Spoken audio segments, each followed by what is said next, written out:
பிரியமான சகோதர சகோதரிகளே, உங்கள் அனைவருக்கும் என் அன்பார்ந்த வணக்கம். கிறிஸ்துவின் நாமத்தினாலே இவ்வேளையிலே நாம் ஜீவனோடு இருக்கிறது அவருடைய சுத்த கிருபை.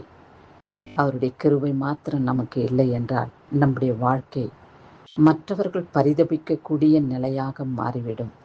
அப்படியாயிராதபடி கர்த்தரை இம்மட்டும் அவருடைய தயவினாலே ஆயுள் நாட்களை கூட்டி கொடுத்து நம்மளை ஆசீர்வதித்திருக்கிற தேவனை நாம் நன்றி இருதயத்தோடு துதிப்போம்.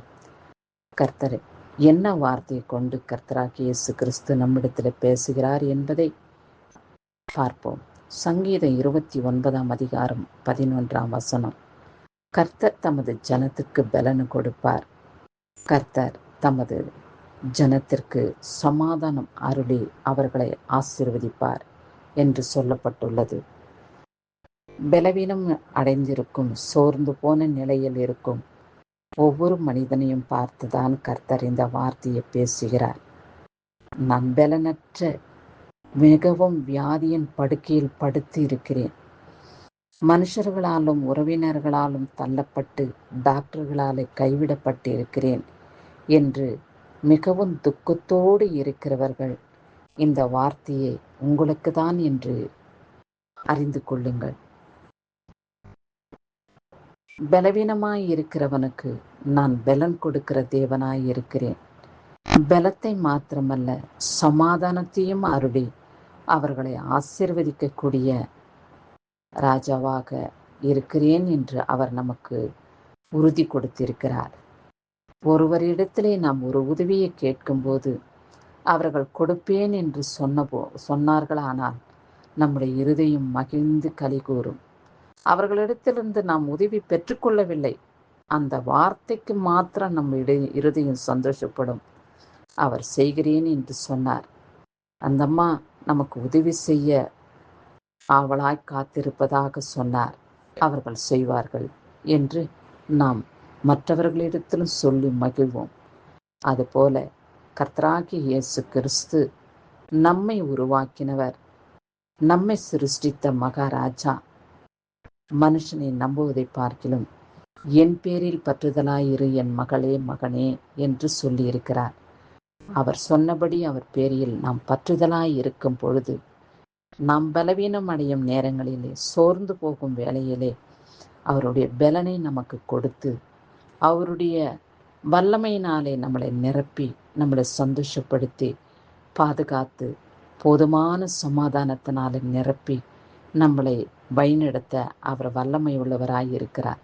வேத பகுதியிலே பவுல் என்ற மனுஷன் தேவனோடு உறவாடுகிறவர், தேவனுடைய பணியை செய்கிறவர், அவரிடத்திலே கேட்கிறார், எசப்பா என் சரீரத்தில் பலவீனம் உள்ளது என்று சொல்லும் பொழுது, பவுலே நீ பயப்படாதே, இதோ உன்னுடைய பலவீனத்தின் மீது என்னுடைய பலன் பூரணமாய் விளங்கும் என்று சொல்லுகிறார். இயேசு கிறிஸ்து சொன்ன வார்த்தையை அவரை ஏற்றுக்கொண்டு அவர் பலவீனம் அடையவே ஆசைப்படுவாராம். ஏனென்றால் என்னுடைய பலவீனம் குறைவற்ற பொழுது ஏசப்பாவினுடைய பலன் எனக்கு பூரணமாய் விளங்கும் அல்லவா என்று அவர் நினைப்பாராம். அதுபோல நாமும் இருப்போமா?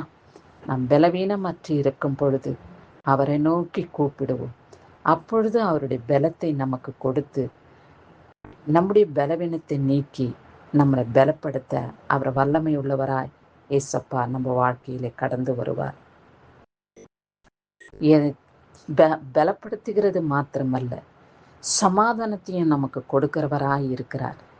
உலகத்திலே பார்க்கும் பார்வையிலே அநேக விதமான ஆசீர்வாதங்களையும் அநேக விதமான செல்வாக்கு உள்ளவர்களாயும் ஐஸ்வர்யம் உள்ளவர்களாயும் வாழ்ந்தாலும் கூட சமாதானம் இல்லை என்றால் அவையெல்லாம் ஜீரோவாகி போய்விடும்.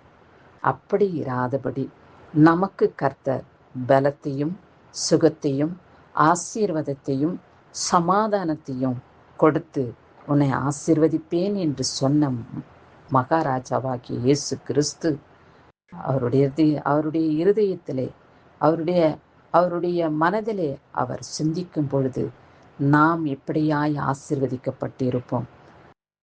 அவருடைய பிள்ளைகளாக நியமிக்கப்பட்டு அவரிடத்துல பல ஆசீர்வாதங்களையும் சுகத்தையும் பலத்தையும் ஆரோக்கியத்தையும் ஆயுள் நாட்களையும் பெற்றுக்கொள்ள ஆயத்தப்படுங்கள். இதோ இந்த நாளிலே பிறந்த நாளையும் திருமண நாளையும் காண்கின்றவர்களை கர்த்தர் ஆசீர்வதிக்கவே ஆசீர்வதித்து காத்து கொள்வாராக. இம்மட்டும் ஆயுசு நாட்களை பெருக செய்த தேவன் உங்களுடைய பலவீனத்தின் மீது அவருடைய பலன் பூரணமாய் விளங்க காத்திருங்கள். கிறிஸ்துவுக்கு மகிமை உண்டாகட்டும். ஆமேன்.